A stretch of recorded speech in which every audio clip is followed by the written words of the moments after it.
한번 좀 같이 말씀을 나눠보시죠. 그러시죠. 그림을 보시면 이게 상부 노란색이 상부 투수층이에요. 그러니까 이제 여기는 지하수가 이래 흘러가고 원전 건설 전에는 수위가 이랬었는데 원전 건설 후에는 이렇게 됐다 하는 것이 이해가 안 갈 겁니다. 왜냐하면 처음에 땅이 이렇게 돼 있었어요.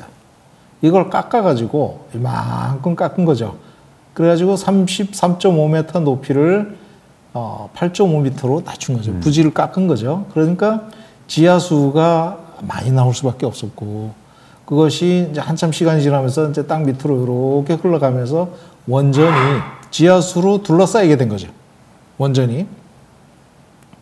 그러니까 당연히 지하수가 들어올 수밖에 없었는데 이게 이제 문제가 되니까 지진으로 깨지고 뭐 이렇게 되니까 이쪽으로 오염수가 들어오게 된 거죠. 지하수가 유입돼서 결국 들어온 거죠. 그게 초기에는 400톤, 일일 400톤이 들어왔다가 지금 와서는 이제 거의 100톤 전으로 그렇게 되고 있습니다. 그래서 150톤까지도 들어온다고 그럽니다, 지금. 4, 5기가 이게 밑에 하부 투수층이 있어요. 하부 투수층. 거기 밑에까지 기초가 내려가 있기 때문에 깨진 기초로 밑으로 용출을 할 수도 있다. 그러니까 옆으로 들어오는 것도 옆으로 들어오는 거지만 밑으로 용출할 수 있다. 그러면 여기에다가 동토벽만 설치한다고 이게 되느냐? 그걸 막을 수는 없네요. 막을 수 없죠.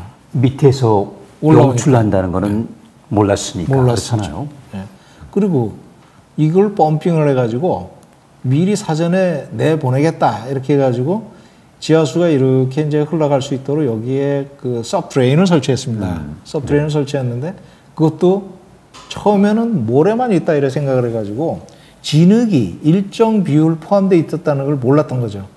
그래서 진흙 비율이 굉장히 높은 74.4%나 되는 그 지층에다가 박은 서브드레인은 물이 0.5밖에 안 나와요. 그러네요. 전체의 양수 비율이 0.5%밖에 안 되는 거예요. 그럼 가장 많은 27.7%는 진흙 비율이 가장 낮은 층이라는 거죠. 그렇기 때문에 진흙 비율에 따라서 양수되는 게 달라진다. 그러면 이것이 이제 이렇게 동토벽을 설치를 했지 않습니까? 그래서 이론적으로는 이렇게 해서 다 차단됐다 하지만 실제로는 그렇지 않은 거죠. 어떤 거냐? 특히 이 동토벽이 내려가는데 이런 지하에 그 어떻게 하면 방해물이 있는 거죠. 방해 구조물이 있는 거죠. 그러면 어떻게 되냐? 냉매 파이프를 땅에 박을 때 이런 해수 배관 같은 또는 어떤 지하 구조물이 있던 상황이다. 뭐 터널 같은 게 이렇게 나온다든가 파이프 뭐 이런 게 나왔다 그러면 거기는 못 뚫고 지나가는 거죠. 그럼 그 밑에는 빵꾸가 뻥 난 거예요. 미 동결부.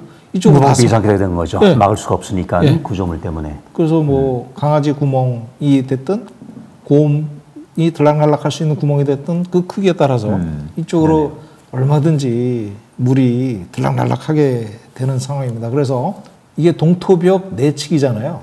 동토벽 내측. 안쪽에 비가 이렇게 많이 오면 수위가 확 올라갑니다.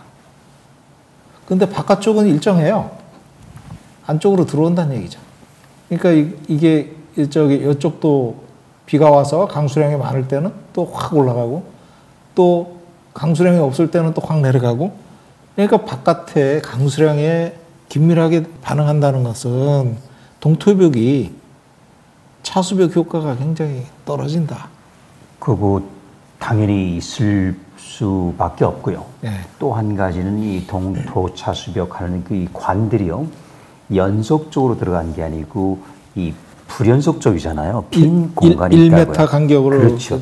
그 간격은 그 웬만해서는 올리기가 쉽잖아요. 그러니까 거기는 아무래도 보통 때도 녹아 있지 않겠어요. 그 틈바구니로 들어온다는 게 반증이 되는 거죠. 그렇죠. 예. 그러니까 이거는 처음부터 특히 미동결부. 맞아요. 그 미동결부 또는 가운데 그 소위 그 뻗치지 않는 부분들은 늘상 그 빗물이 됐건 눈물이 됐건 들락날락할 수 있는 지하수도 들락날락할 수 있는 거기 때문에 그야말로 부분적인 차수벽 역할을 그동안 해왔다. 사실 처음부터 동토벽 설치한다고 그랬을 때 반대가 많았어요. 저도 그거는 반대 이전에 예. 이거는 공상과학 수준이고 차라리 그렇다면은 조금 돈 더 들여가지고 콘크리트 벽체를 그렇죠. 만들면 된다. 물론 조금 더 들 수도 있지만은 이거 외에는 방법이 없다. 근데 그 콘크리트 벽체마저도 나중에 균열이 갈 수 있지만 어쨌든 간에 그게 동토 차수벽보다 낫다. 그리고 이거는 지하철 공사할 때 뭐 10m, 20m, 100m 이내는 되는데 이거는 킬로미터 단위 아니겠습니까? 예. 그렇기 때문에 처음부터 해서는 안 될 그런 공사인데 어쨌든 간에 밀고 갔던 것이고 그리고 제가 기억하기로도 한 다음에 금방 신을 했죠. 이게 그 역할을 제대로 하지 못한다. 근데 그게 지금 나타나고 있는 것이죠. 이게 비용만 3억 2천만 불이니까 건설비가 한 4천억 정도 들어갔다 볼 수 있고 연간 유지비가 10억엔이랍니다. 10억엔이면 1년에 유지비만 100억 원 정도 소요가 되는 거죠. 그러니까 뭐 샌다 그러면 가서 두드려 막아야 되고 뭐 누설된 그렇죠. 그런데 문제는 아까 드린 것처럼 2mm 간격이 있는데 그 간격 보세요. 여기서부터 50cm, 그 사이에 어떻게 얼려요? 더욱이 여름 되면은 그 쉽지 않아요. 겨울은 그럴 수도 있겠죠.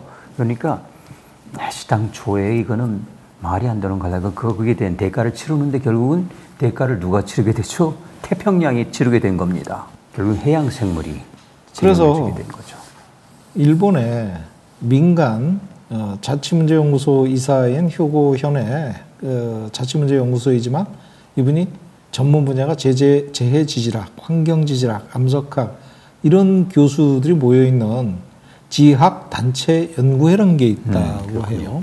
거기서 이제 보내온 자료입니다. 동토벽을 보완할 수 있는 차수벽을 지금 방금 말씀하신 그 차수벽을 더 광역으로 설치를 하자. 3.7km까지 늘려가지고 깊이도 35m에서 50m 깊이로 이렇게 설치를 하고 여기는 한 1.5km 정도 되니까 여기는 3.7km 정도 된답니다. 그래서 여기에다 이걸 설치를 하고 중간에 여기에다가 이런 집수정을 설치하는 게 직경이 3m 정도나 됩니다. 그래서 그쪽에 지하수가 일로 밀려 들어오게 해가지고 그거를 펌핑하는 거죠. 그러니까 이 밑에까지 안 내려가는 거죠. 그래도 여기 서브드레인이 있으니까 이런 바이패스 드레인 이런 쪽이 있으니까 그쪽에서도 또 계속 할 수 있으면 펌핑하고 그렇군요. 예, 그렇게 해서 이걸로 차수벽을 설치함으로써 금액도 절반이랍니다. 그럼 2천억을 안 넘어가는 거죠. 저거를 막을 수 있고 동교 전력에 돈이 없어서 못 한다는 거는 이해가 안 가는 거죠. 어찌 보면은 시당초 이런 그 현실적인 공학적으로 해결할 수 있는 부분에 대해서는 그냥 건너뛰어 버리고 처음부터 끝까지 그래서 이제 그 제가 모두에 말씀드린 것처럼 미국하고 모종의 이야기가 있었을 것이다. 그래서 이거는 그냥 거칠에만 하는 것이고 결국은 태평양 방류 미국에서 벌써 해왔고 또 앞으로 해야 되는데 일본하고 같이 하자. 그리고 이런 그 큰 계획 아래서 진행이 되었기 때문에 아까 말씀드린 것처럼 이제 그 방조 내지는 동조 저게 미뤄온 거죠. 탱크가 하나가 15만 톤이랍니다. 그러면 저기에 그 후쿠시마 오염수 전체가 10개면 다 들어가는 거예요. 10개 안 돼도 되는 거죠. 안 돼도 되는 거죠. 9개만 있어도 됐습니다. 그렇죠. 계산만 하면은. 그런데 이제 그런 걸 두고 굳이 그렇게 했다는 거는 버린다. 그렇고요. 그런데 저 모양을 보니까 핸포드에 있는 지금 말씀드린 그 유조 탱크 정도 되는 크기거든요. 같은 그거는 더욱이 이중으로 만들었죠. 그렇죠. 그럼에도 불구하고 미국을 봤을 때 이거 결국은 세는구나. 그러니 차라리 그냥 1,000톤짜리 뭐 조그만 걸로 해서 지금 그래서 이제 137만 톤을 거기에 모으고 있지 않겠습니까? 예. 땅에다 거기까지 온 것 같습니다. 지상에 물려놓고 있습니다. 이런 식으로 맞아요. 이제 그 오염수 발생을 차단시키는 지하수를 차단함으로써 오염수 발생을 억제시키는 그런 방법이 있는데 굳이 오염수를 만들어 가지고 바다에 버리려고 그러냐 이해가 안 가는 거죠. 맞아요. 이것처럼 없어도 한 게 없다. 맞아요. 어리석은 게 없다. 그래서 일본이 왜 그럴까요? 진짜 궁금해집니다. 그래서 이제 드리고 싶은 말씀이